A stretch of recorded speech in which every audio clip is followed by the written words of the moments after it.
Well, good afternoon, viewers. Today we have a 2009 Honda CR-V, and it's here because the money light is on. Let's see what we've got. Not complaining about any drivability, but you can see in the above the tach there, the money light is on. And what's it got for kilometers on this thing? Gotta shut the door maybe.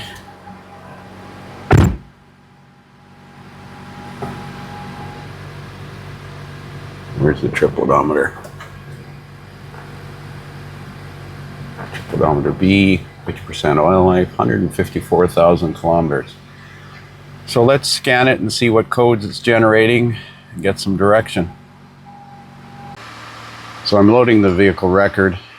It should automatically ID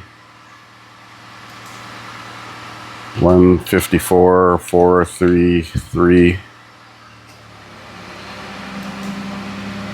Let's do a code scan of all the controllers to see what's got to offer.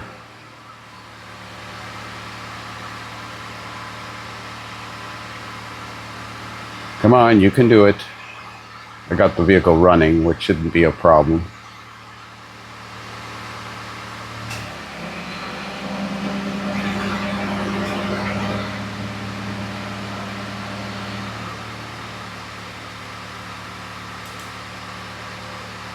HO2S air fuel sensor, sensor 1, line voltage high, permanent and temporary code. So it's likely needs a air fuel ratio sensor. Got some TPMS issues. Probably the sensors are dead. Given the vintage of the vehicle, they're likely dead by now. 3 controllers so far. So this P1157 is the code of concern. 5 controllers. Nothing in the ABS, nothing in the airbag. Surprised the anti-lock isn't setting a code against the PCM. Not yet, it will later years.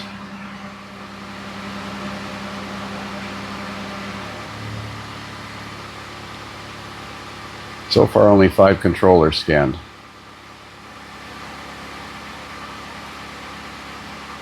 Snap-on, we need a topology map. Then my scanner is not up to date, and I'm not sure if Snap-on has implemented topology map yet or not, but they really need to, in my opinion anyways. Like they listen to me.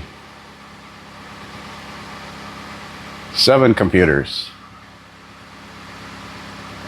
Come on, you can do it. 8 computers. And the last one is going to be the OBD2 side of the ECM. And as you can see, no codes in any other controllers other than the lighting computer. And we should get OBD2 generic information and maintenance monitors, security. It means we got 10 controllers so far. Or 10 systems.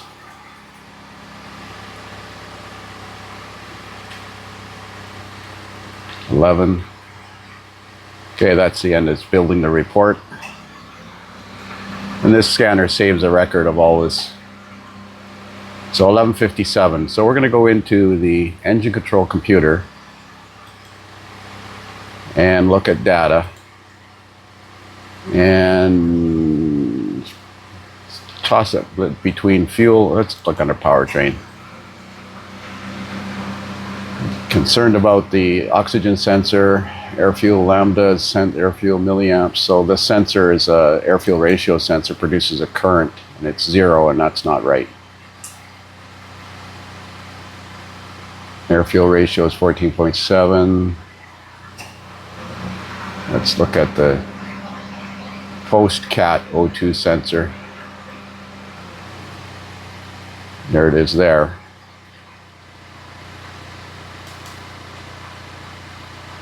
So it's flat line basically between 0.7 and 0.8 volts, which would be typical once the catalyst is operational. So the first thing in order is to physically raise the vehicle and have a visual inspection of the air-fuel ratio sensor and wires to it. So let's do that. So we're underneath this Honda, and this forward sensor is the air-fuel ratio sensor. And just looking at it, I don't see anything visually wrong with the wires to it. It appears to be intact. Catalytic converter is missing the heat shield. There normally would be a shield over top of this. These wires on the rear O2 sensor have been taped up, but I looked inside there and the wires, I'm going to retape them. It's not setting a code for the rear sensor, but somebody's taped them at some point.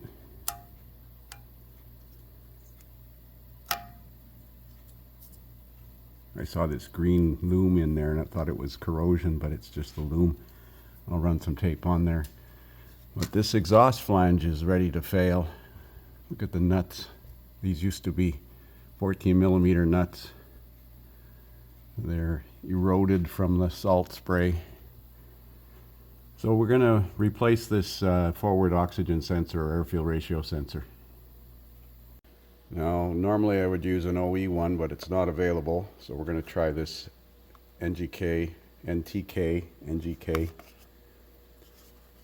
unit 24835. Going to take it out and look at it, make sure it's the right one before we start taking the old one out. So through the left wheel well, I'm sorry, the right wheel well, behind the steering boot, you can get access to that connector for the forward oxygen sensor. And we're going to use an O2 sensor socket and see if it'll break loose. Don't worry, that was just my trouble light falling. Now once you break it loose, you can use an open-end wrench, 7/8. So make sure the replacement sensor and the original sensor have the same wiring plug and the lead's the same length.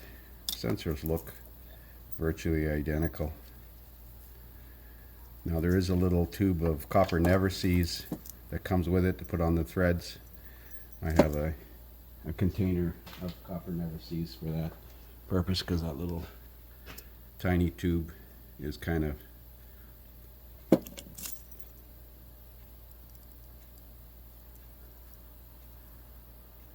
short supply. So put some copper never-sees on the threads.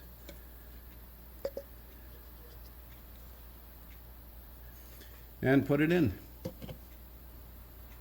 So there's the sensor installed. Dielectric grease and the connector seals plugged in. Now we're going to see if it works.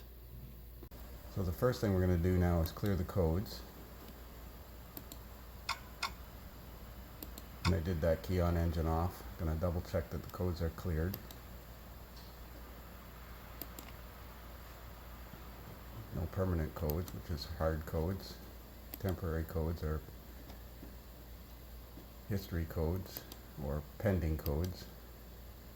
We'll go back into data, powertrain data.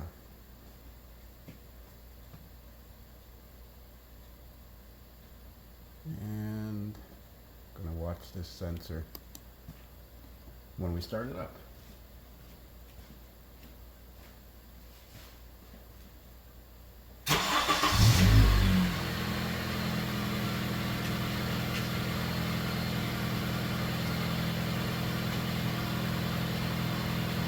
It's beginning to produce a current flow, so that's a good sign. The other sensor was completely dead, flatlined at 0. My understanding of how this works, and somebody can correct me if I'm wrong, is current, positive current is rich and negative current is lean. But it shouldn't be flatlined like it was. That previous sensor was dead. There's the air fuel ratio lambda. Fuel trim and air fuel ratio. Now this should have a mass airflow sensor, so if I take the oil filler cap off, it should momentarily go lean.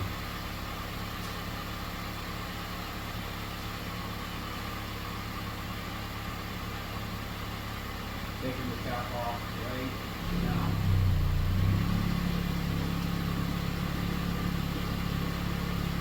So it's spiked lean,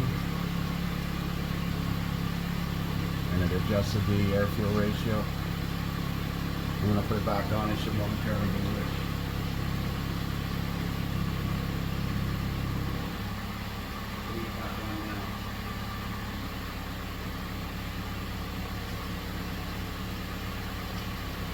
Okay, so I'd say this one's going to be okay, but obviously we have to go through a couple of drive cycles for the maintenance monitors to run and pass and know for sure.